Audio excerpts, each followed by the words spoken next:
Hello दोस्तों, आप सभी का मेरे यूट्यूब चैनल RM एजुकेशन पर स्वागत है। मैं अपने इस यूट्यूब चैनल पर जितनी भी गवर्नमेंट जॉब आती हैं उन सभी के सिलेबस अनुसार तैयार प्रैक्टिस सेट एवं उनसे संबंधित जितनी भी नई नई अपडेट आती हैं उन सभी को वीडियो के माध्यम से आप लोगों को उपलब्ध करवाता हूं।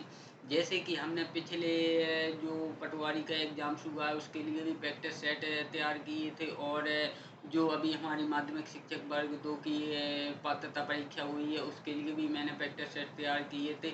अब जो हमारा MPPSC यानी कि मध्य प्रदेश लोक सेवा आयोग का जो दिसंबर में एग्जाम्स होने वाला है उसके लिए भी मैं प्रैक्टिस सेट तैयार कर रहा हूँ। और साथ में जो हमारी माध्यमिक शिक्षक वर्ग 2 की जो चयन परीक्षा होना है उसके भी मैंने प्रैक्टिस सेट डाले हुए हैं। तो अगर यह प्रैक्टिस सेट किसी भी प्रैक्टिस सेट को आप देखना चाहती है तो मेरे यूट्यूब चैनल पर जाएं, और वहाँ पर मैंने प्लेलिस्ट बना रखी है। तो उसमें पटवारी और माध्यमिक शिक्षक वर्ग 2 की MPPSC के सभी की अलग अलग प्लेलिस्ट बना रखी है। तो आप वहाँ जाकर आप जिसको भी देखना चाहते हैं देख सकते हैं। और जो मैंने ये MPPSC के प्रैक्टिस सेट तैयार किए हैं ये आप लोगों को बिल्कुल सटीक है, जैसे एग्जाम्स होता है वैसे ही आप लोगों को लगेगा कि जैसे एग्जाम्स हम देते हैं वैसे ही ये प्रैक्टिस सेट मैंने तैयार किए हैं। क्योंकि जब मैंने इसका सिलेबस देखा तो इसमें कोई भी सब्जेक्ट नहीं छूटता है। जो MPPSC का एग्जाम्स होगा, जो पेपर फर्स्ट होगा, इसमें कोई भी सब्जेक्ट नहीं छूटता है। यानी कि अगर हम पंचायती राज की करें या संविधान की करें या भारतीय अनुसूचित जाति जनजाति अत्याचार निवारण अधिनियम की बात करें तो इसमें सभी सब्जेक्ट ऐड किए जाते हैं।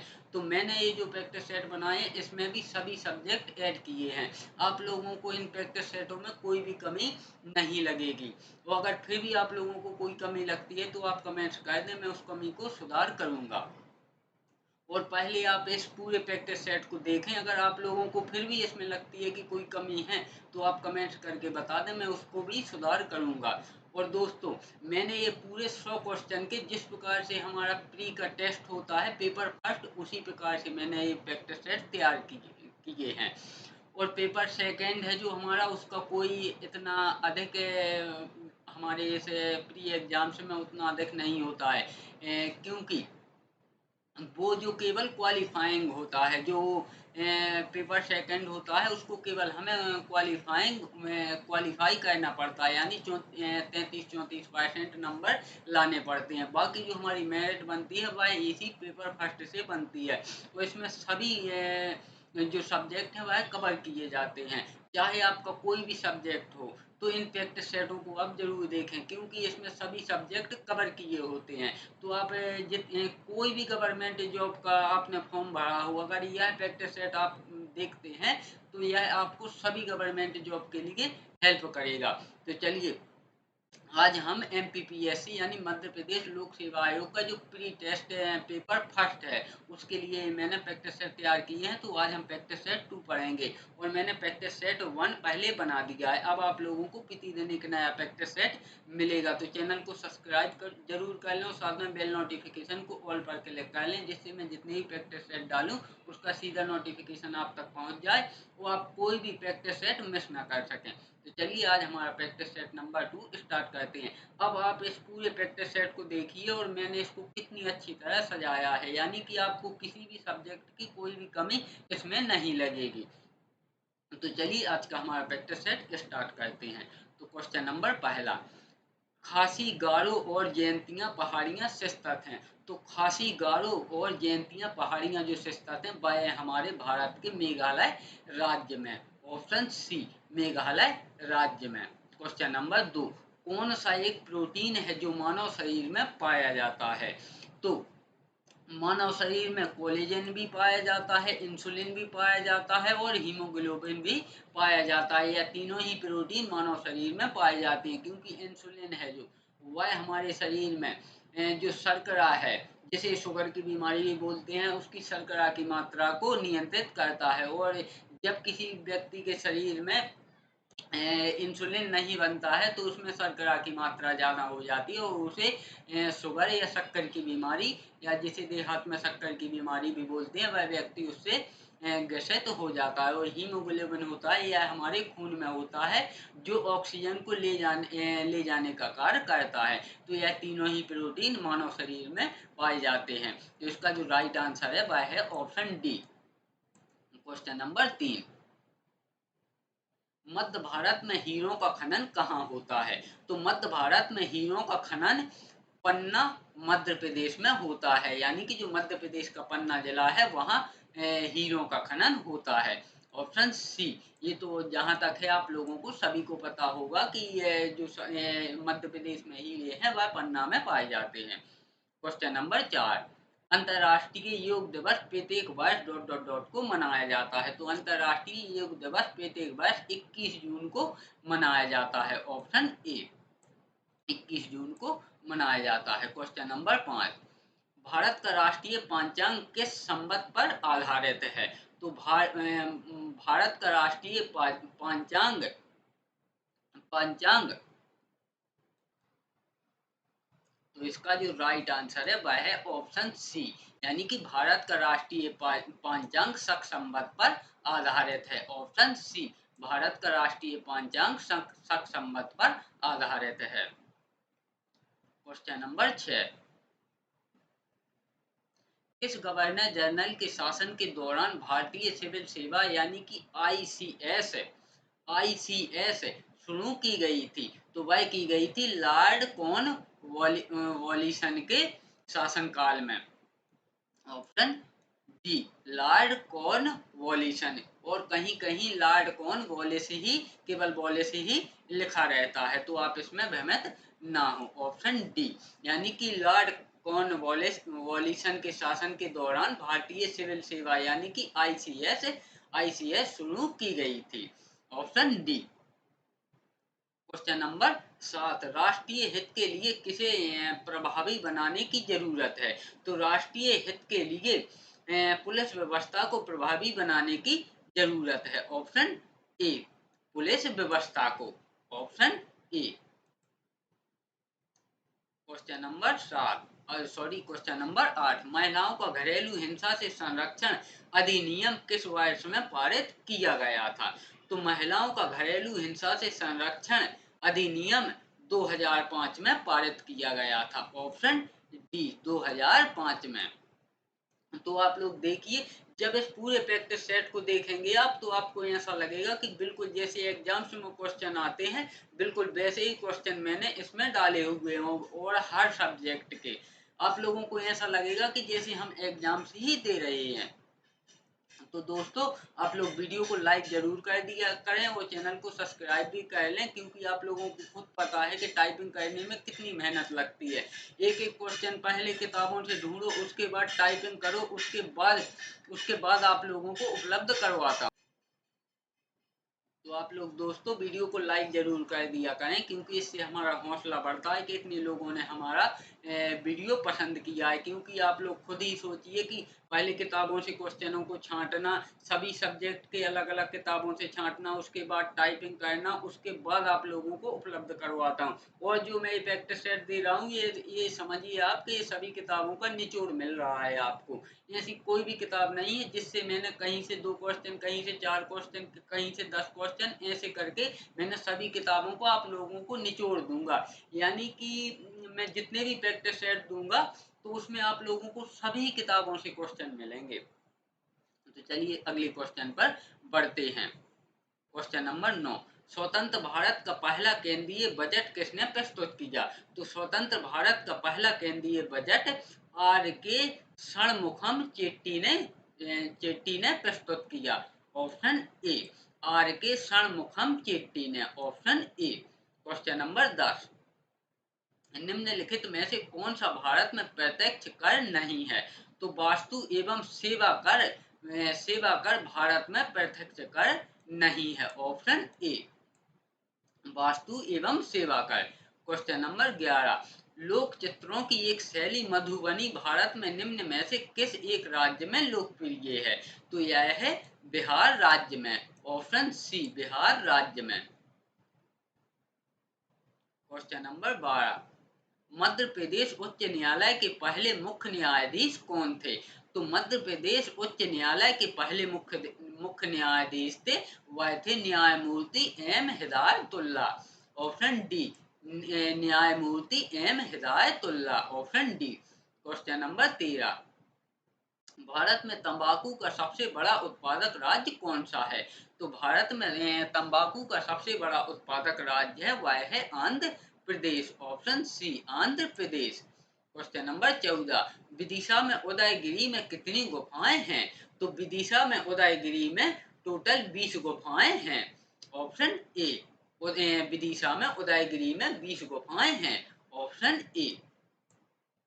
क्वेश्चन नंबर 15, सिवनी जिले के टाइगर रिजर्व का नाम बताइए। तो जो सिवनी जिला है उसके टाइगर रिजर्व का नाम है पेंच टाइगर रिजर्व, यानी कि जो पेंच टाइगर रिजर्व है वह है सिवनी जिले में, option D, Pench tiger reserve.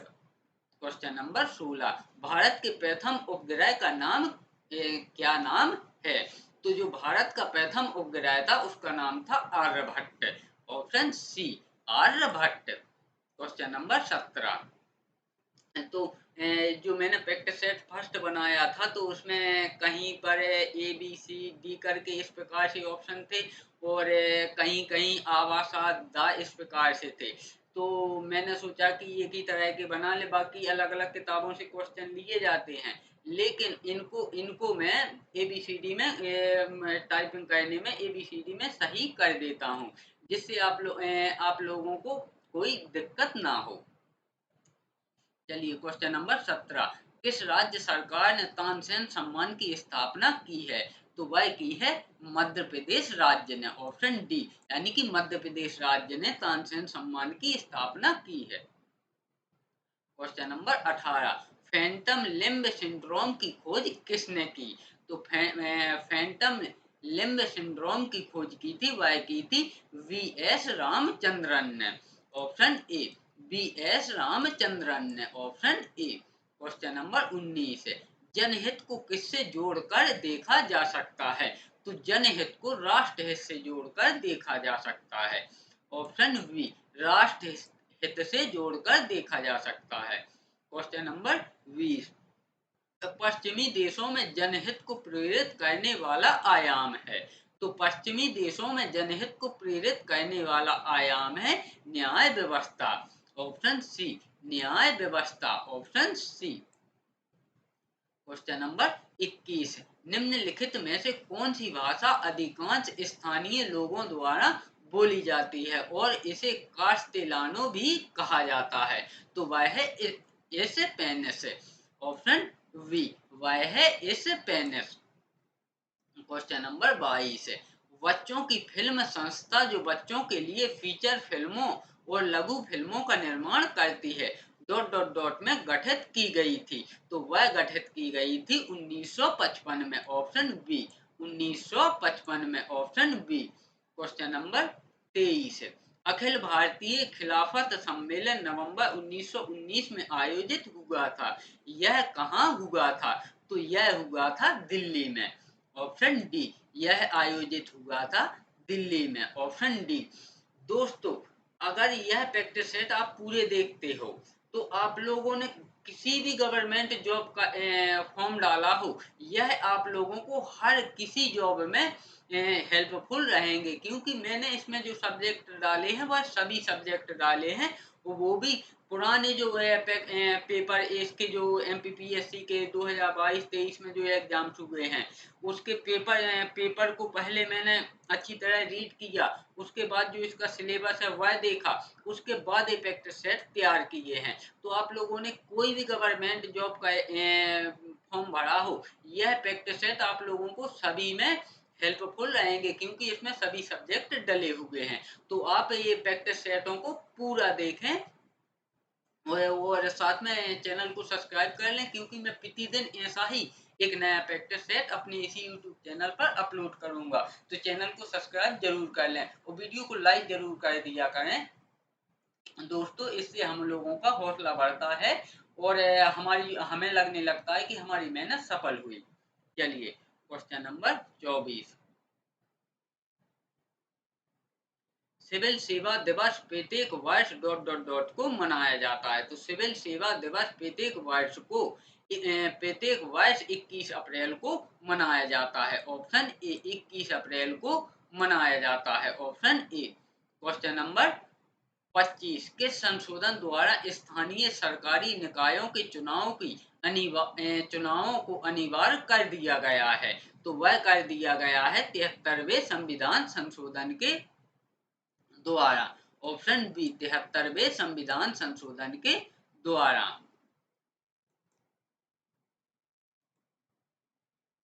Question number 26 निम्न प्राधिकारियों में से किसके द्वारा सिविल अधिकार संरक्षण अधिनियम 1955 की धारा 10 का किसी क्षेत्र के निवासियों पर सामूहिक जुर्माना का अधिरोपण उपबंधित है?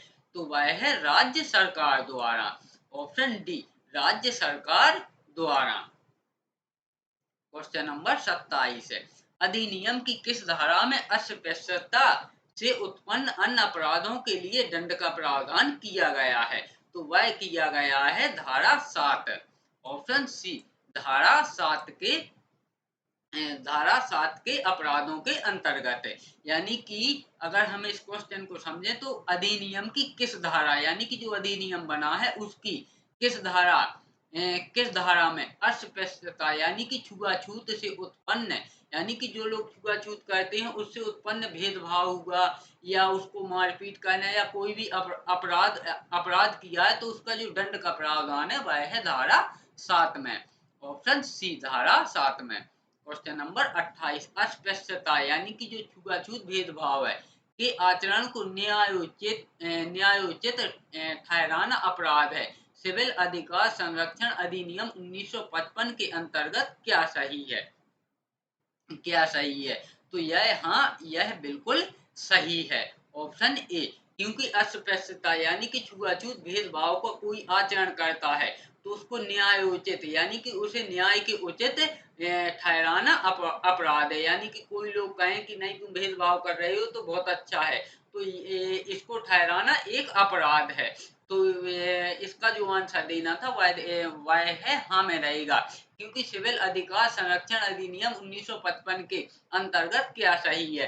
तो जो सिविल अधिकार संरक्षण अधिनियम 1955 के अंतर्गत है वह इसका जो उसके द्वारा है वह सही है, यानी कि हाँ है। यानी कि अगर कोई व्यक्ति ऐसा करता है तो वह एक अपराध करता है। तो इसका जो राइट आंसर है वह है हाँ। क्वेश्चन नंबर 29 अनुसूचित जाति अनुसूचित जनजाति की किस अधिनियम के अंतर्गत अत्याचार निवारण कानून लागू किया गया है? तो यह अत्याचार निवारण कानून लागू किया गया है वह किया गया है अधिनियम 1989 के द्वारा किया गया है। ऑप्शन सी अधिनियम 1989 के द्वारा।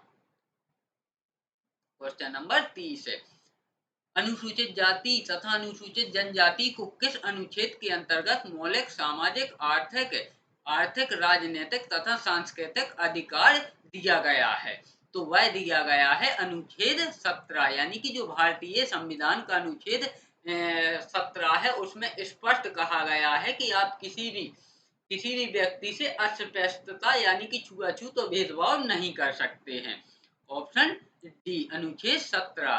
क्वेश्चन नंबर 31 है वर्ष 1990 में अनुसूचित जाति एवं जनजाति राष्ट्रीय आयोग की रिपोर्ट के अनुसार अनुसूचित जाति एवं अनुसूचित जनजाति के अत्याचार का कारण नहीं है। तो भूमि निवर्सन भी है, बाकी ऋण ग्रस्तता यह एक अनुसूचित जाति एवं अनुसूचित जनजाति अत्याचार निवारण का कारण नहीं है। बाकी कोई बंधुआ मजदूरी करता है तो यह भी एक अत्याचार के श्रेणी में आएगा।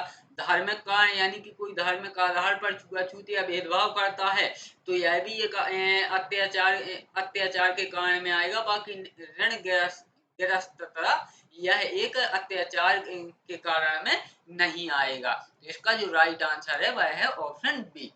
क्वेश्चन नंबर 32 अनुसूचित जाति एवं अनुसूचित जनजाति नियम 1995 की निम्नलिखित में से किस धारा के अंतर्गत जिला स्तरीय सतर्कता और मॉनिटरी समिति के गठन का उपबंध किया गया है? तो वह किया गया है धारा 17 के अनुसार।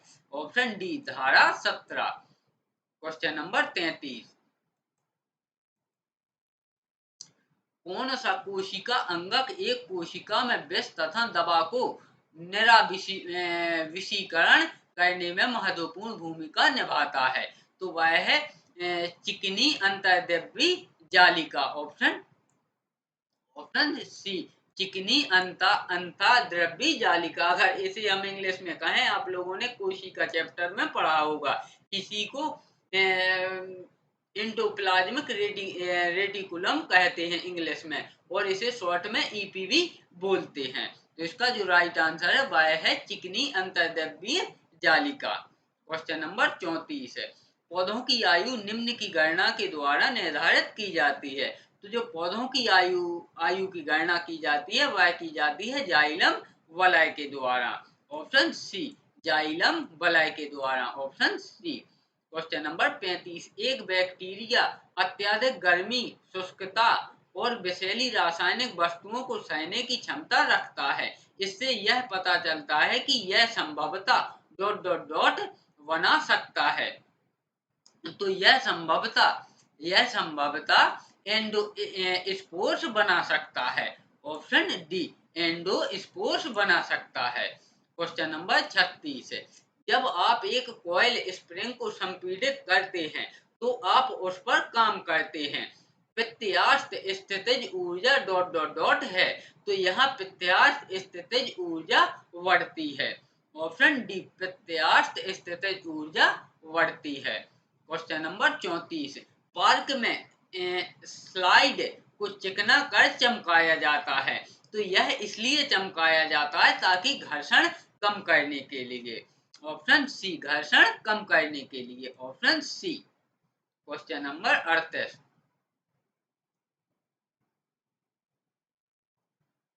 तनुकृत नाइट्रिक अम्ल को जब धातुओं के साथ उपचारित किया जाता है तो हाइड्रोजन प्राप्त नहीं होता है।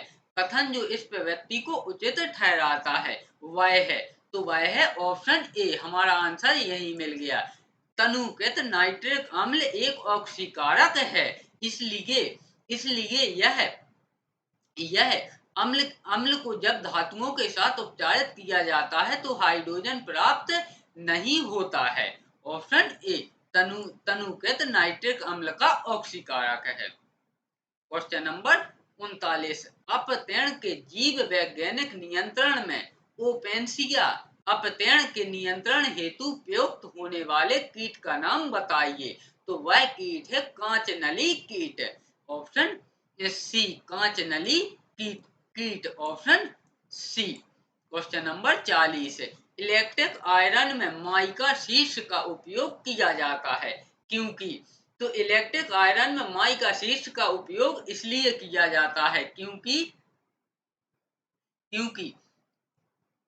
माइका विद्युत का कुचालक है लेकिन ऊष्मा का अच्छा चालक है। ऑप्शन डी माइका विद्युत का कुचालक है, यानी कि माइका में जैसे हम बिजली को प्रवाहित करेंगे तो वह बिजली नहीं जाएगी, लेकिन अगर हम उसको गर्मी देंगे तो उस गर्मी को वह ऊपर की ओर ट्रांसफर करेगा।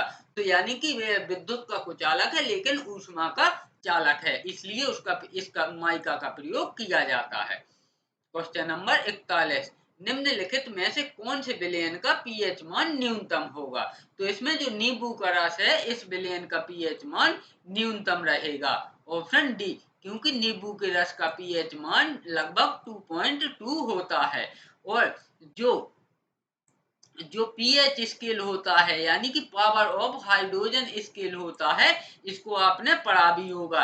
यानी कि यहाँ जो 7 पे होता है वह होता है उदासीन, और 7 से जितना ही ऊपर यानी कि 14 तक जाता है वह उतना ही क्षारीय हो जाता है, और जितना ही 7 से नीचे यानी कि 7 से जितना ही ये 7 6 5 4 3 2 1 जितना ही नीचे आएगा उतना ही वह अम्लीय होता जाएगा। तो यहाँ पूछा है कि विलयन का पीएच मान न्यूनतम होगा। न्यूनतम का अर्थ है कि कम होगा, तो यहाँ नींबू के रस का पीएच मान 2.2 होता है। इसलिए सबसे न्यूनतम मान होगा नींबू के रस का। बाकी हमारे खून का तो पता ही है कि 7.4 यानी कि 7 से ऊपर है तो थोड़ा हल्का सा क्षारीय ही होता है। शुद्ध जल का पीएच मान 7 होता है तो वह ना तो अम्लीय होता है ना क्षारीय होता है या उदासीन होता है। तो इसका जो राइट आंसर है वह है ऑप्शन डी, नींबू का रस। क्वेश्चन नंबर 42, परमाणु संख्या डॉट डॉट डॉट वाला तत्व क्षारीय ऑक्साइड बनाएगा।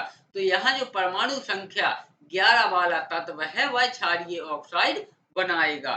ऑप्शन डी, 11 वाला तत्व, ऑप्शन डी। चलिए अगला क्वेश्चन देखते हैं। क्वेश्चन नंबर 43, उर्वरकों के बारे में कहे गए कथनों में से एक गलत है, उसे पहचानिए। तो वे मृत पौधों व पशुओं के अपघटन से निर्मित हो सकते हैं, यह गलत है। तो हमारा जो राइट आंसर होगा वह होगा ऑप्शन ए, क्योंकि जो उर्वरक हैं यह रासायनिक अभिक्रिया द्वारा बनाए जाते हैं। यह मृत पेड़ पौधों या पशुओं के अपघटन से नहीं निर्मित नहीं होते हैं। तो इसका जो राइट आंसर है वह है ऑप्शन ए। बाकी आप लोग अगर बाकी ऑप्शनों को देखना चाहते हैं तो आप वीडियो को पॉज कर लें और सभी ऑप्शनों को पढ़ लें, क्योंकि अगर मैं इन सभी ऑप्शनों को पढ़ूंगा तो वीडियो बहुत लंबी जाएगी। अगर फिर भी आप लोग चाहते हैं कि मैं सभी ऑप्शनों को अच्छे से समझाऊं तो आप लोग कमेंट्स कर दें, मैं सभी ऑप्शनों को भी समझा दूंगा। चलिए क्वेश्चन नंबर 44, निम्नलिखित पदार्थों को आकर्षण के अंतर आणविक बल के बढ़ते क्रम में व्यवस्थित करें। तो यहाँ पर जो पदार्थ दिए गए हैं इनके अंदर जो आणविक बल है उनको बढ़ते क्रम में हमें सजाना है। तो पैराफिन, मोम, एल्कोहल, ब्यूटेन और जल को, इसको यानी कि जो इनका आंतरिक आणविक बल है उनको बढ़ते क्रम में सजाना है। तो इसका जो राइट आंसर होगा वह होगा ऑप्शन बी, यानी कि सबसे कम पहले ब्यूटेन का रहता है, उसके बाद एल्कोहल का रहता है, उसके बाद जल का, और सबसे अधिक रहता है पैराफिन, मोम का। तो इसका जो राइट आंसर है वह है ऑप्शन बी। क्वेश्चन नंबर 45, समतल दर्पण के समक्ष खड़े होने पर जब आप अपना दायां हाथ हिलाते हैं आपका प्रतिबिंब कौन सा हाथ हिलाता है। यानी कि समतल दर्पण जो हमारे घर पर ही हम यूज करते हैं अपने बालों को ऊंचने के लिए, तो आप उसके सामने इसका प्रैक्टिकल भी कर सकते हैं। अगर आप उसके सामने खड़े होंगे और अगर आप अपना उसके सामने दायां हाथ हिलाएंगे तो आपको सामने जब आप शीशा देखेंगे तो उसमें आपको ऐसा लगेगा कि जैसे हम अपना बायां हाथ हिला रहे हैं। तो इसका जो राइट आंसर होगा वह होगा केवल बायां हाथ, यानी कि हम शीशे के सामने तो अपना दायां हाथ हिलाएंगे लेकिन हमें शीशे में लगेगा जैसे हम अपना बायां हाथ हिला रहे हैं। तो इसका जो राइट आंसर है वह है केवल बायां हाथ। क्वेश्चन नंबर 46, बगीचे के पौधों की जड़ों के आसपास की मृदा अधिक ढीली होनी जरूरी है, इसलिए क्योंकि मृदा में वायु भरने के लिए या भरने पर। ऑप्शन डी, यानी कि जो बगीचे के पेड़ पौधे होते हैं तो उनके आसपास मिट्टी की गुड़ाई की जाती है, कुछ भी किया जाता है वह इसलिए किया जाता है ताकि उसमें वायु अच्छी तरह से प्रवेश कर सके। Option D.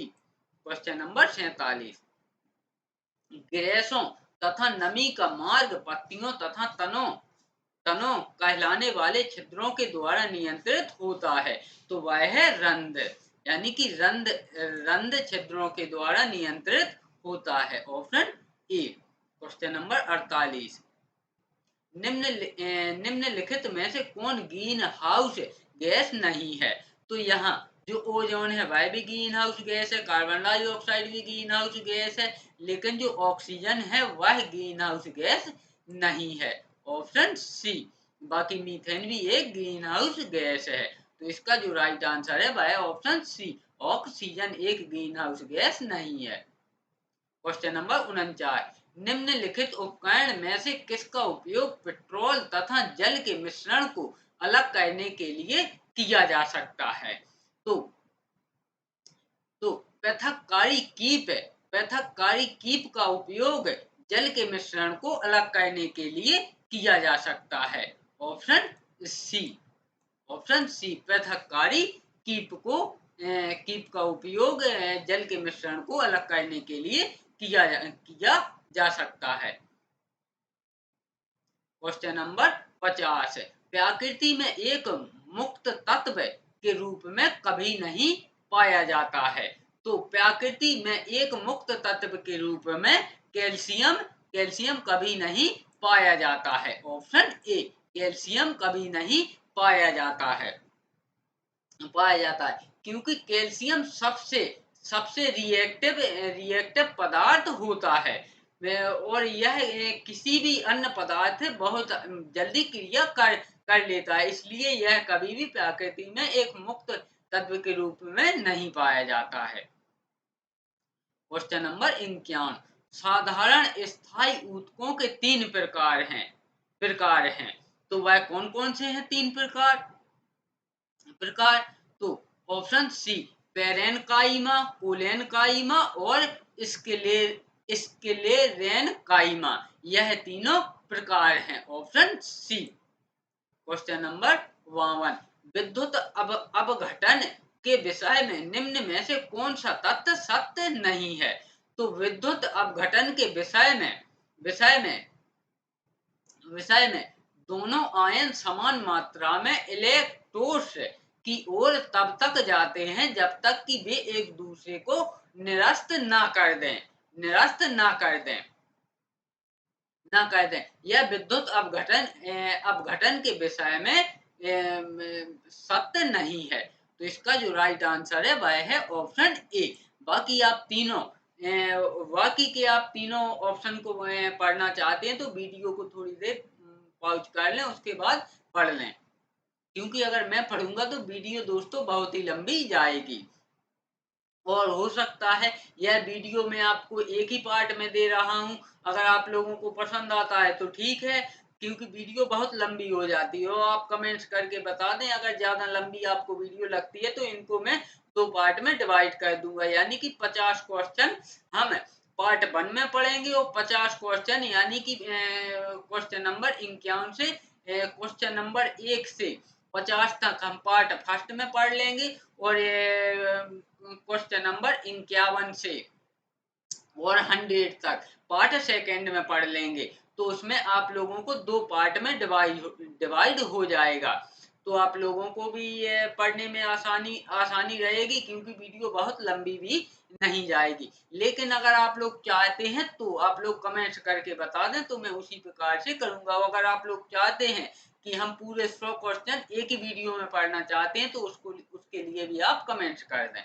चलिए क्वेश्चन नंबर 53, निम्न में से कौन ताल समुदाय का सदस्य नहीं है? तो जो मछली है वह भी ताल यानी कि तालाब में रहती है, मेढक भी तालाब में रहता है और जीवाणु भी तालाब में रहते हैं, जबकि कौवा तालाब में, जिसे हम अपनी गांव देहाती भाषा में कौआ भी बोलते हैं, तो जो कौवा है वह पेड़ों पर रहता है ना कि तालाब में। तो इसका जो राइट आंसर है वह है ऑप्शन डी। अब देखिए कभी कभी क्वेश्चन ऐसे भी दे दिए जाते हैं कि कोई छोटा सा बच्चा भी जवाब दे दे। जैसे अगर कोई 5वीं से लेकर 8वीं का बच्चा भी होगा, अगर उससे बोल देंगे ये साधारण भाषा में बोले, अगर ताल बोलेंगे तो वो भी नहीं समझ पाएगा। अगर साधारण भाषा में बोल देंगे कि तालाब में इनमें से कौन कौन से जीव रहते हैं और कौन सा तालाब में नहीं रहता है, तो वह बच्चा भी जवाब दे देगा। तो कभी कभी ऐसे क्वेश्चन भी आ जाते हैं। तो दोस्तों एक आधे सिंपल सा क्वेश्चन डल गया होगा, बाकी आप लोगों को जिस प्रकार से क्वेश्चन आते हैं एग्जाम्स में वही क्वेश्चन मिलेंगे। चलिए क्वेश्चन नंबर 51, निम्नलिखित गुण धर्मों में से कौन सा एक तत्व के लिए अद्वितीय है? तो परमाणु क्रमांक गुणधर्म तत्वों के लिए एक अद्वितीय गुणधर्म है। ऑप्शन डी परमाणु क्रमांक, ऑप्शन डी। क्वेश्चन नंबर 55, धनात्मक त्वरण का अर्थ है? तो धनात्मक त्वरण का अर्थ है वस्तु का वेग बढ़ जाता है, यानी कि धनात्मक त्वरण होता है तो उसमें वस्तु का जैसे अगर कोई वाहन जा रहा है, तो अगर हम उसकी एकाएक स्पीड बढ़ा दें तो उसी को धनात्मक त्वरण बोलते हैं, और अगर उसकी अचानक ही स्पीड कम कर दें तो उसे ऋणात्मक त्वरण बोलते हैं। सीधा सा आप अगर त्वरण को बोलें तो त्वरण को एक स्पीड से भी तुलना कर सकते हैं, यानी कि अगर हम एकाएक स्पीड को बढ़ा दें तो वह धनात्मक त्वरण होगा, और अगर एकाएक स्पीड को घटा दें तो वह ऋणात्मक त्वरण होगा। तो इसका जो राइट आंसर होगा वह होगा ऑप्शन डी। और दोस्तों मैं आपको इसी चैनल पर इन सभी विषयों को आप लोगों को व्यस्तत में भी पढ़ाऊंगा, यानी कि साइंस की जो केमिस्ट्री, बॉटनी, जूलॉजी और फिजिक्स है इनको भी इसी यूट्यूब चैनल पर पढ़ाऊंगा। और हमारा भारत का नक्शा जितने भी मतलब जितने भी सब्जेक्ट एमपीपीएससी में आते हैं तो मैं इसी चैनल पर आप लोगों को व्यस्तत में भी पढ़ाऊंगा। तो आप लोग चैनल को सब्सक्राइब जरूर कर लें और साथ में बेल नोटिफिकेशन को ऑल पर क्लिक कर लें। अभी अभी थोड़ी मेरे पास ये समस्या है कि मेरे पास अभी ब्लैक बोर्ड और जो स्टैंड वगैरह होती है वह पर्याप्त इंस्ट्रूमेंट नहीं है, इसलिए मैं अभी आप लोगों को लाइव वीडियो नहीं दे पा रहा हूं। तो आप लोगों को इसी YouTube चैनल पर बेस्ट सब्जेक्ट भी मिलेंगे। चलिए क्वेश्चन नंबर 56 में 5.5 किलोवाट घंटा बराबर है, तो 5.5 किलोवाट घंटा बराबर है 19.8 गुणे 10 की घात 6 जूल। ऑप्शन बी 19.8 गुणे 10 की घात 6 जूल। Option option we. आप लोग इसको इस तरह भी लिख सकते हैं, क्योंकि दोस्तों टाइपिंग में थोड़ी बहुत मिस्टेक हो जाती है, और क्या है कि एक हाथ लगाने में टाइपिंग में थोड़ी दिक्कत भी आने लगती है, तो इसके लिए मैं माफी चाहता हूं। तो आप लोग इसको इस प्रकार से भी लिख सकते हैं, यानी कि 19.8 10 की घात 6।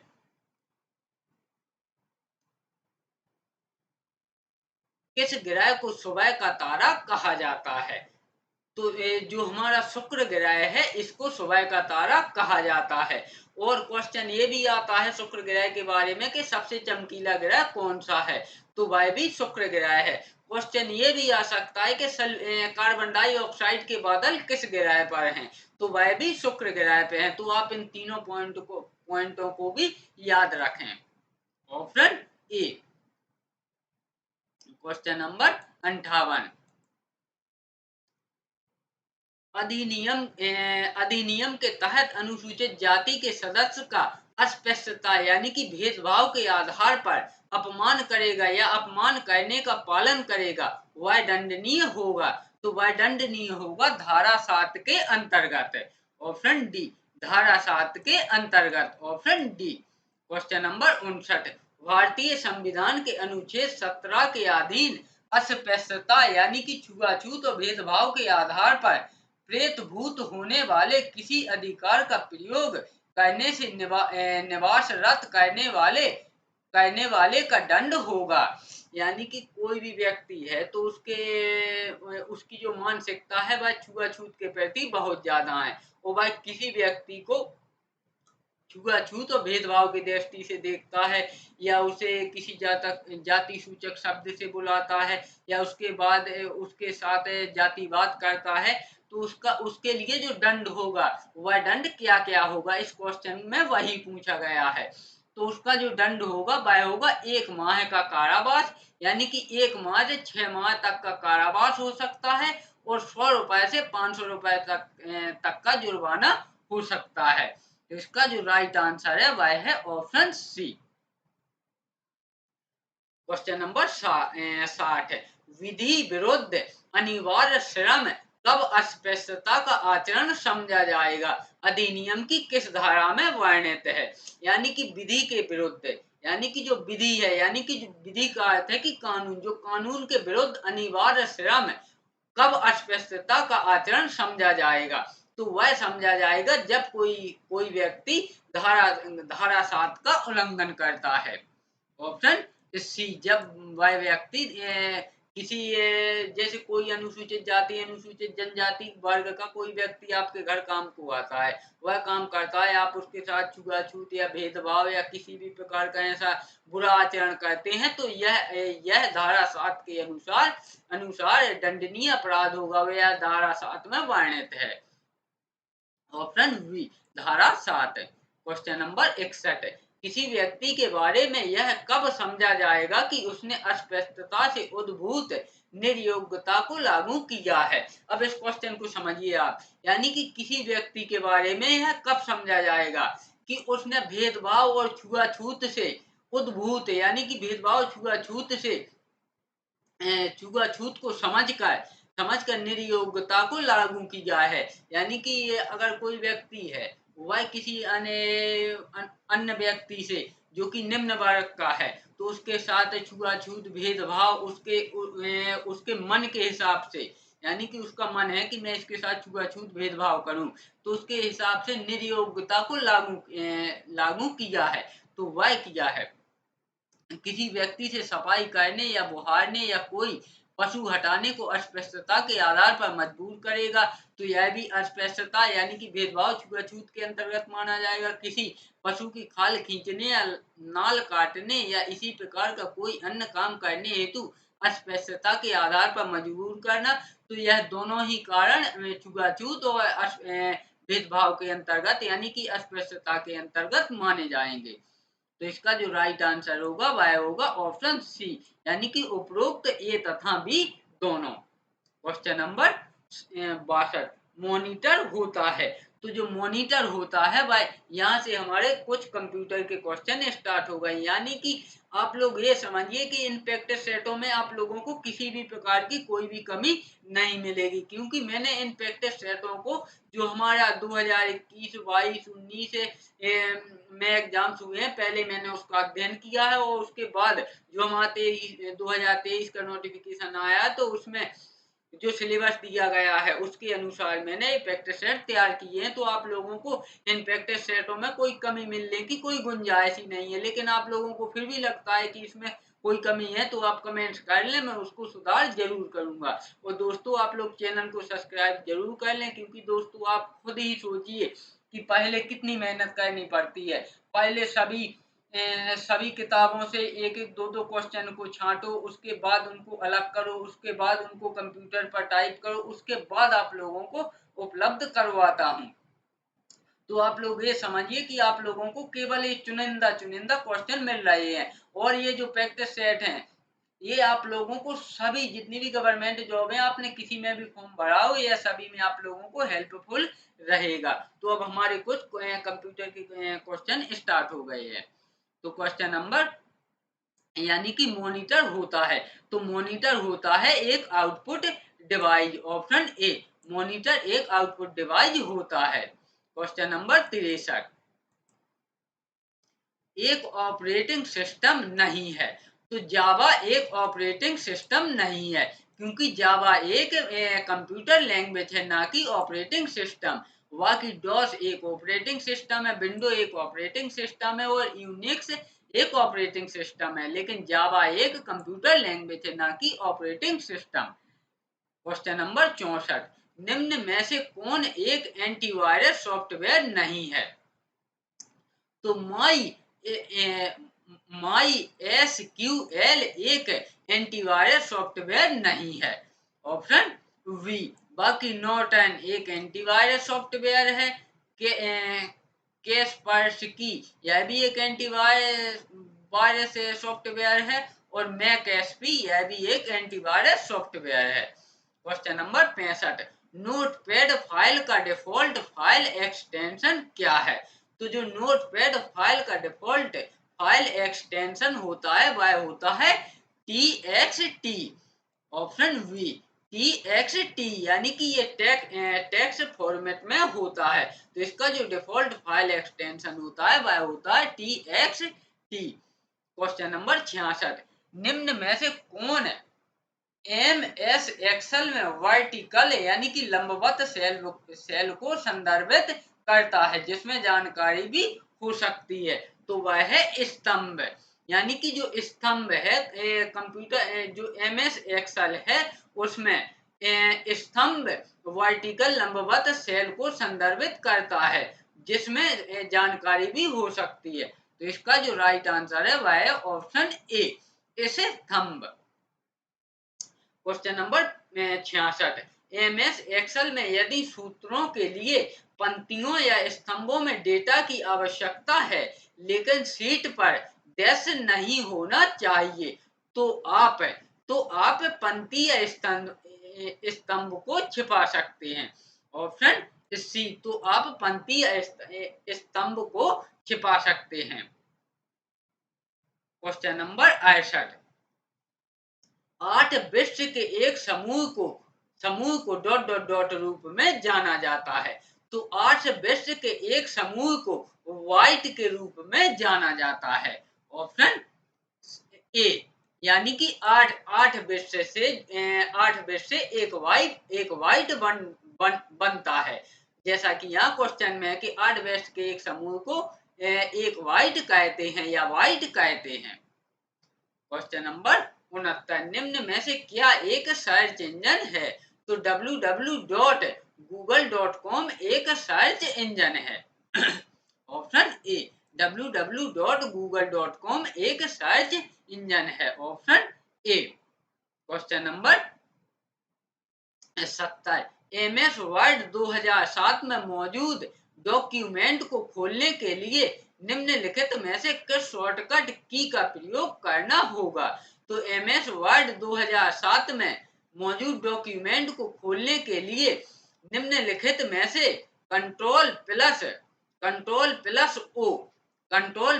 ओ शॉर्टकट की का प्रयोग करना होगा। Option B, control plus O. Option B. मैंने इसको ओ इसलिए बनाया क्योंकि आप लोगों को ये जीरो के जैसा लगता होगा, लेकिन यहाँ मैं साथ में बोलते भी जा रहा हूँ, टाइपिंग में थोड़ी बहुत मिस्टेक हो जाती है तो उसके लिए माफी चाहता हूँ। तो इसका जो राइट आंसर है वह है control plus O. Question number 71,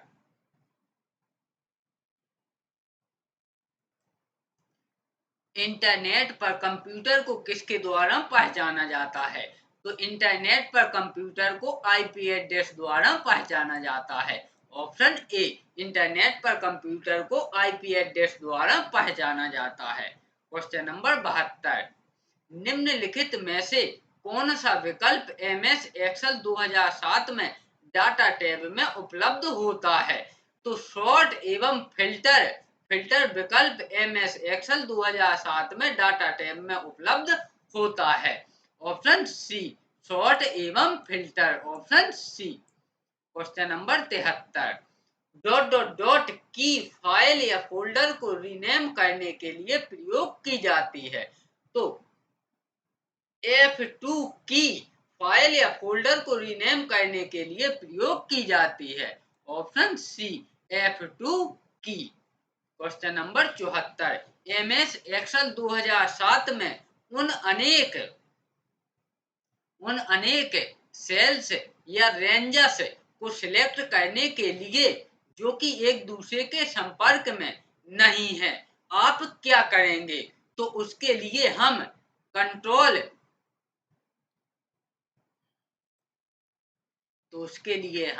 option A, control कुंजी को दबाए रखेंगे। ऑप्शन ए, कंट्रोल कुंजी को दबाए रखेंगे। क्वेश्चन नंबर 75, कंप्यूटर सिस्टम का मस्तिष्क होता है।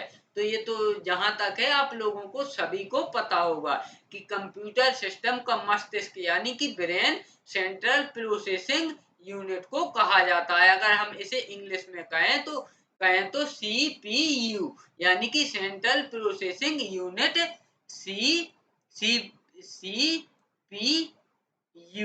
सीपीयू इसको कंप्यूटर का मस्तिष्क या ब्रेन कहा जाता है।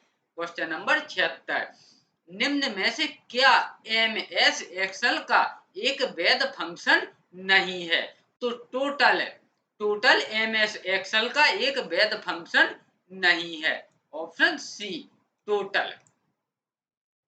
क्वेश्चन नंबर 77, संक्षेपण HTML निम्न के लिए प्रयुक्त होता है। तो संक्षेपण HTML hypertext markup language के लिए प्रयुक्त होता है।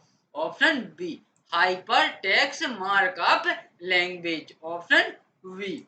क्वेश्चन नंबर 78, MS एक्सेल 2007 में कंडीशनल फॉर्मेटिंग के संबंध में निम्न में से कौन सा कथन सत्य नहीं है? तो MS एक्सेल 2007 में कंडीशनल फॉर्मेटिंग के संबंध में निम्न में से कौन सा कथन सत्य नहीं है? तो इसको मैंने 2 बार दोहरा दिया है, तो उससे कोई दिक्कत नहीं, आप लोगों को उससे फायदा ही होगा, नुकसान नहीं होगा। तो इसका जो राइट आंसर होगा वह होगा ऑप्शन बी। आप बोल्ड दिखने और उन पर इटैलिक्स करने के लिए शर्तें निर्धारित कर सकते हैं। ऑप्शन बी आप बोल्ड दिखने और उन पर इटैलिक्स करने के लिए शर्तें निर्धारित कर सकते हैं। क्वेश्चन नंबर 79, MS वर्ड में अंतिम कार्य को पुनः करने के लिए किस शॉर्टकट की का उपयोग किया जाता है? तो इसके लिए Ctrl+Y शॉर्टकट की का उपयोग किया जाता है। Option D. क्वेश्चन नंबर 80, एक डिम्ब टर्मिनल में होता है। तो एक डिम्ब टर्मिनल में कीबोर्ड और एक स्क्रीन होता है। ऑप्शन डी कीबोर्ड और एक स्क्रीन होता है। Option D. Question number 81, computer के जनक कौन है? तो यह भी आप लोगों को, जहां तक है जो पढ़ने वाले विद्यार्थी छात्र छात्राएं होंगे, वह ये क्वेश्चन भी सभी को पता होगा। कंप्यूटर के जनक चार्ल्स बेबेज हैं। Option C Charles Babbage. Question number 82, आपको एक इंजेक्ट प्रिंटर के लिए इनमें से किसकी आवश्यकता होगी? तो कार्टेज, एक इंजेक्ट प्रिंटर के लिए कार्टेज की आवश्यकता होगी। ऑप्शन ए कार्टेज की आवश्यकता होगी। क्वेश्चन नंबर 83, यदि आप ब्रॉडबैंड इंटरनेट कनेक्शन साझा करना चाहते हैं तो आपको एक नेटवर्क पर ... इंस्टॉल करना होगा। तो एक नेटवर्क पर हमें राउटर इंस्टॉल करना होगा। ऑप्शन ए राउटर इंस्टॉल करना होगा। Option A. Question number 84, ... digital संकेतों को एनालॉग रूप में परिवर्तित करने की प्रक्रिया है। तो मॉड्यूलेशन डिजिटल संकेतों को एनालॉग रूप में परिवर्तित करने की प्रक्रिया है। Option A modulation. Question number 85, PC का वह भौतिक भाग जो सिस्टम पर हार्डवेयर संसाधनों का ट्रैक रखता है क्या कहलाता है? तो वह कहलाता है ROM BIOS chip. Option A read only memory. अगर हम इसका फुल फॉर्म देखें तो इसका फुल फॉर्म होता है read only memory. Read only memory. Read only, यहाँ थोड़ी सही नहीं लिख सका, रीड ओनली मेमोरी। तो आप लोगों को बोल दिया है, तो आप लोगों को अच्छी तरह समझ में आ गया होगा। तो रीड ओनली मेमोरी वाईओएस चिप कहलाता है। Option A. Question number 86, 8 bit का संग्रह ... कहलाता है। तो 8 बिट का संग्रह 1 बाइट कहलाता है। ऑप्शन सी 8 बिट का संग्रह 1 बाइट कहलाता है। क्वेश्चन नंबर 87, जैन धर्म के 5 व्रतों में सर्वाधिक महत्वपूर्ण व्रत कौन सा है? तो जैन धर्म के 5 व्रतों में सर्वाधिक महत्वपूर्ण जो व्रत है वह है अहिंसा। यानी कि जो जैन धर्म लोग हैं उनके लिए अहिंसा सबसे महत्वपूर्ण व्रत है। ऑप्शन सी अहिंसा। क्वेश्चन नंबर 88, आदि जैन ग्रंथों की भाषा क्या थी? तो आदि जैन ग्रंथों की भाषा थी, वह थी प्राकृत भाषा। ऑप्शन ए प्राकृत भाषा। क्वेश्चन नंबर 89, महावीर के निर्वाण के बाद जैन संघ का अगला अध्यक्ष कौन हुआ? तो वह हुआ Sudharman. Option option C, Sudharman. दोस्तों मेरे हिसाब से ये क्वेश्चन थोड़े से जो हमारे प्रैक्टिस सेट फर्स्ट में है वही रिपीट हो गए हैं, क्योंकि ये मुझे थोड़ी काम आ गया था, तो मेरे ही पास का एक लड़का है, तो उसको मैंने टाइपिंग के लिए थोड़ी क्वेश्चन दे दिए थे कि आप ये थोड़ी टाइपिंग कर दो, तो उसने लगता है मुझे कि ये क्वेश्चन फिर से रिपीट कर दीजिए। तो दोस्तों इसके लिए मैं माफी चाहता हूं, लेकिन जो हमारा अगला प्रैक्टिस सेट आएगा उसमें यह गलती आप लोगों को नहीं मिलेगी। मेरे हिसाब से मुझे लग रहा है कि ये क्वेश्चन प्रैक्टिस सेट फर्स्ट में भी है और प्रैक्टिस सेट सेकंड में भी है, यानी कि ये क्वेश्चन रिपीट हुए हैं। वैसे आप लोगों को दिक्कत कोई नहीं है, क्योंकि आप लोगों को यह और अच्छी तरह ही कंटेस्ट हो जाएगा, लेकिन आप लोगों को यह आगे के जो प्रैक्टिस सेट हैं उसमें यह गलती देखने को नहीं मिलेगी, उसमें मैं विशेष ध्यान रखूंगा। मैंने किसी अन्य व्यक्ति को टाइपिंग के लिए दे दिया, तो उसकी वजह से ये रिपीट हो गए हैं। क्वेश्चन नंबर 90, प्रबंध के किस सिद्धांत के अंतर्गत अंगूठे छाप के प्रतिस्थापन पर बल दिया जाता है? तो प्रबंध के वैज्ञानिक प्रबंध सिद्धांत के अंतर्गत अंगूठे छाप के प्रतिस्थापन पर बल दिया जाता है। ऑप्शन बी, वैज्ञानिक प्रबंध सिद्धांत पर। क्वेश्चन नंबर, ये हमारे जो सामान्य प्रबंधन है उसके बारे में भी कुछ क्वेश्चन मैंने 2-4 क्वेश्चन ऐड किए हैं, यानी कि ये प्रैक्टिस सेट है, आप लोगों को इसमें किसी भी तरह की कोई भी कमी नहीं मिलेगी। आप जितनी भी गवर्नमेंट आपने बेशक एमपीपीएससी का फॉर्म ना भरा हो, लेकिन आपने किसी भी गवर्नमेंट जॉब का फॉर्म भरा हो तो यह उसमें आपको हेल्पफुल रहेगा, क्योंकि मैंने इसमें सभी सब्जेक्टों के क्वेश्चन ऐड किए हैं।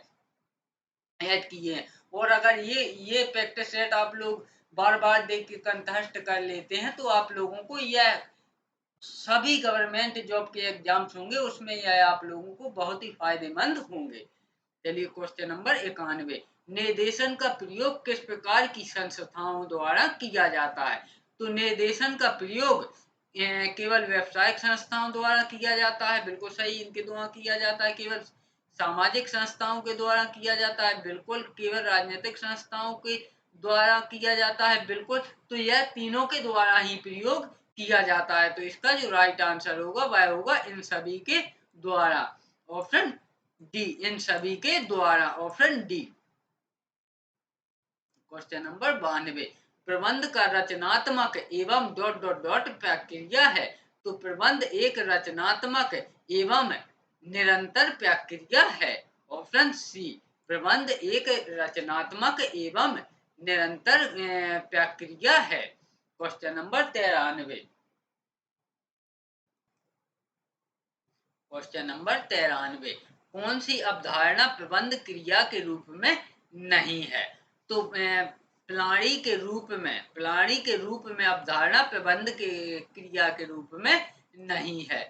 ऑप्शन ए, प्रणाली के रूप में। क्वेश्चन नंबर 94, अवधारणा एक आकार रहित विचार है जिससे विशिष्ट उदाहरणों अथवा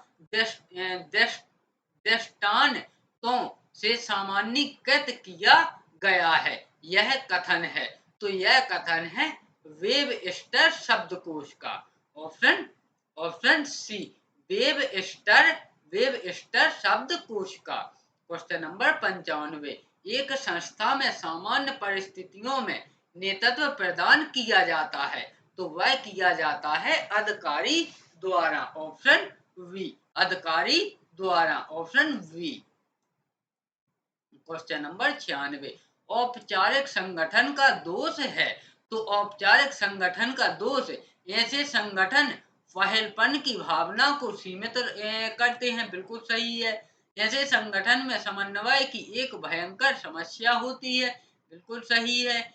यह संगठन अनौपचारिक संदेश वाहन में बाधा उपस्थित करता है, बिल्कुल सही है। तो इसका जो राइट आंसर है वह है ऑप्शन डी, उपरोक्त सभी, ऑप्शन डी। क्वेश्चन नंबर 97, निम्न में से कौन सा कथन सत्य है? तो प्रबंध एक पेशा बन रहा है। यह कथन सत्य है, क्योंकि आज के समय में प्रबंध को एक पेशा में बनाकर रख दिया है लोगों ने। तो इसका जो राइट आंसर है वह है ऑप्शन ए, प्रबंध एक पेशा बन रहा है। क्वेश्चन नंबर 98, सबसे पुराना संगठन कौन सा है? तो सबसे पुराना संगठन है वह है क्रियात्मक। ऑप्शन सी, सबसे पुराना संगठन है वह है क्रियात्मक। Option C. क्वेश्चन नंबर 99, संगठन संरचना से आशय है। तो संगठन संरचना से आशय है संस्था की संगठन व्यवस्था से। ऑप्शन ए, संस्था की संगठन व्यवस्था से। Option A. क्वेश्चन नंबर 100, वो आज का हमारा एमपीपीएससी यानी कि मध्य प्रदेश लोक सेवा आयोग का जो पेपर फर्स्ट है उसका जो प्रैक्टिस है सेकंड है, उसका अंतिम प्रश्न है। उद्देश्यों द्वारा प्रबंध की विशेषता नहीं है, तो वह टीम भावना से कार्य ना करना, यह उद्देश्यों द्वारा प्रबंध की विशेषता नहीं है। Option A. इस प्रकार हमने एमपीपीएससी यानी कि मध्य प्रदेश लोक सेवा आयोग का पेपर फर्स्ट का practice set number second complete किया। तो आप लोगों को यह वीडियो अगर पसंद आया तो वीडियो को लाइक करें, चैनल को सब्सक्राइब करें प्रतिदिन ऐसे ही नए नए प्रैक्टिस सेट पाने के लिए। और दोस्तों आप लोग वीडियो को लाइक जरूर कर दिया करें, क्योंकि आप लोग खुद जानते हैं कि टाइपिंग में कितनी मेहनत लगती है। तो इससे हमारा हौसला बढ़ता है कि लोगों को हमारा वीडियो पसंद आ रहा है, तो हमारा मेहनत करने में हम आगे और अच्छा अच्छा कंटेंट लाते हैं।